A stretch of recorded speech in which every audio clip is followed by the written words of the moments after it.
my speech. I mean, like a lot of the details that I actually thought about in going into sort of my big platform points, sort of like I couldn't really fit into my presentation. So if you have any questions about the logistics of anything or how I go about planning to do anything, please. Okay.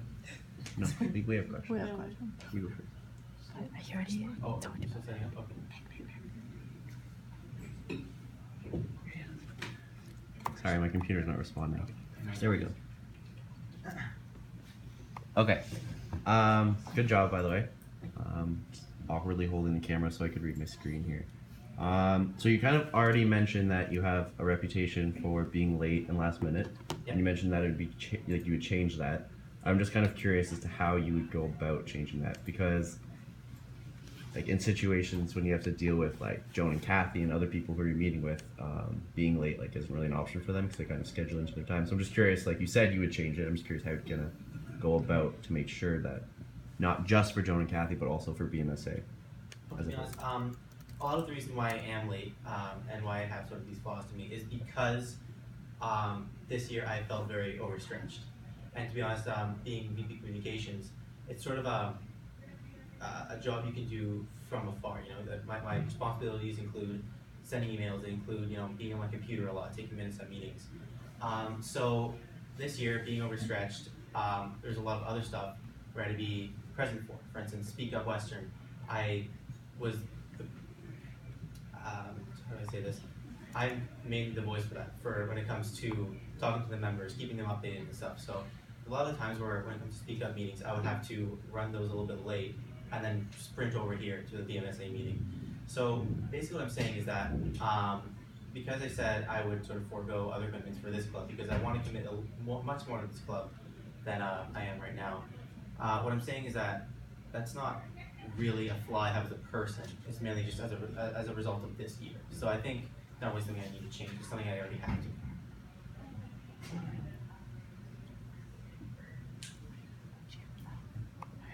I have a question. Yeah. So you had like a ton of ideas for BMSA, which is awesome. But like, do you have some that are more like that you're gonna prioritize more than others, like that you want to get done next year for sure? Yeah. So the thing is that a lot of the ideas that I said, they'll be handled by the VPs themselves, right? So I think it's very possible to actually fit everything in there. But a big priority of mine was the academic help and resources, right? Because one, having those on our website will drive traffic there, and two, the medical sciences program is a academic program, right? And I find that we help a lot with volunteering research, this sort of stuff outside academics, but sort of maybe sort of solidifying our academic reputation, that would be optimal because I find that other councils such as SSE, for instance, they have a lot of stuff when it comes to mental health. They have a lot of stuff when it comes to volunteering research positions, thesis as well. So, but they don't have to actually have too much when it comes to academics. And I feel like that's sort of the only market here when it comes to BMSA that's not saturated, right? There's a whole bunch of stuff, there's a whole slew of stuff around campus when it comes to mental health. I think that if we sort of get in there as an academic club, as well as everything else we do that's successful, I feel like we'll really increase in popularity. We'll get a lot more Facebook likes, we'll get a lot more questions, a lot more engagement. To follow up on that, for your insider idea, like based on academics and stuff, how would you go about the risks of making something like that? Because if you are putting something online that might be wrong and students listen to you because of it, that might start to look bad on Schulich and Joan and Kathy because we are funded through them. So how would you kind of plan out and go through that to make sure that that doesn't happen? So first I'm going to preface this by saying that in preparing for this, my platform, I talked to Joan, I talked to Kathy, I got all my friends and a lot of people that I knew in different modules and talked to them and I figured out what their needs and wants were when it came to their programs. So in talking to Joan, I talked to her about the thesis wiki and I came up with a concrete plan on how to implement that.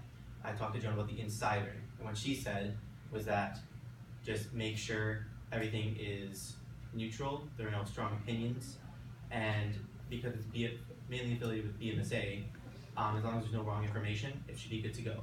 So when it comes to putting stuff out there that's wrong, to mitigate that, I will have a committee editing all sort of subjective experiences when it comes to the courses.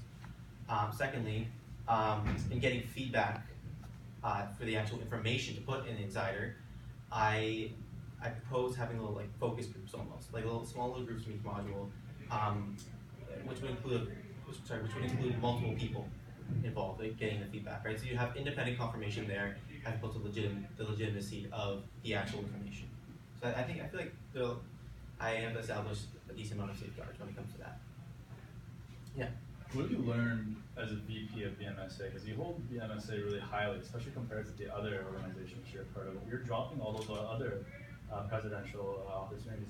You're president of one of them, right? Yeah. So you're stalking to that BMSA's president next year. What have you learned from BMSA and why do you hold it so high? First of all, thank you for asking that. But because it's also something I want to talk about that I actually forgot to mention in my presentation. But what I've actually learned from BMSA is how to grow up. I mean, coming from second year and third year is a huge jump, and I honestly don't think I was ready for it. Right? Just got really deep. Okay, so yeah, coming to the second year and third year, I don't think I was honestly mature enough to be in third year. So being VP and stuff, it's really shocked me in that, like turning 21, for instance, this year, being third year, being VP, it was shocking to thinking that, well, I'm an adult now, I'm grown up. That a lot of BMSA, being a VP on that, has really catalyzed that for me, how to mature, how to grow up, how to rise to the occasion. Does that answer your question? So you've increased the level of your maturity from BMSA, that's what you 100%. Sorry if that was unclear. Anything else? I have one more question. Yeah. Just about like the Insider, because I think it's a good idea. I'm just curious as to like where would you allocate the resources from BMSA to do that? Would you do communications committee is in charge of that? Like how would you go about like delegating? I apologize if this was unclear in the video, but I plan on creating a new VP position, the VP academic, and they'll have like a really big committee, and in that committee there'll be people assigned to each resource.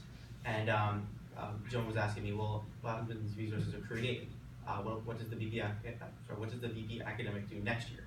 Well, when it comes to Insider and the thesis wiki, they'll be constantly updating the information that's on there. All right. Yeah, I think I was out there talking to the people when I missed that. So. Okay. All right. Yeah. Any questions? Good. Raymond's turn.